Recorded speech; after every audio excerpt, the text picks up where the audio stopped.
চন্দ্রসূত্র পৃথিবী কিছুই সৃষ্টি হতো না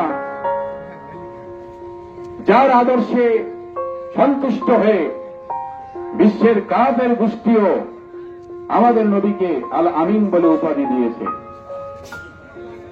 নবীর বিশ্বস্ততা চরিত্রে মুক্ত হয়ে কাফেরেরা নবীজির কাছে, আমাদের প্রিয় নবীর কাছে তাদের গচ্ছিত মূল্যবান সম্পদ আমানত পর্যন্ত রেখেছে।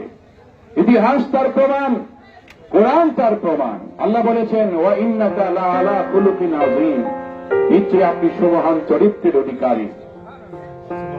যেখানে বিশ্বের বিজ্ঞানীরা তাদের কাব্যে আমাদের নবীকে এক নম্বরের মহামানব হিসেবে তারা তাদের অভিমত ব্যক্ত করেছেন, সকল পুস্তকে আমাদের নবীর গুণগান প্রশংসা রয়েছে।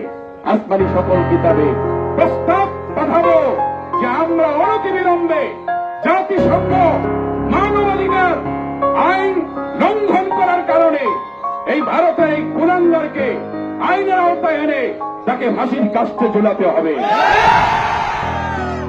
বাংলাদেশেও সেই রাসূলকে যদি কেউ বিন্দু মাত্র আঘাত করে কথা বলে, আমরা কি কেউ তাকে ক্ষমা করব?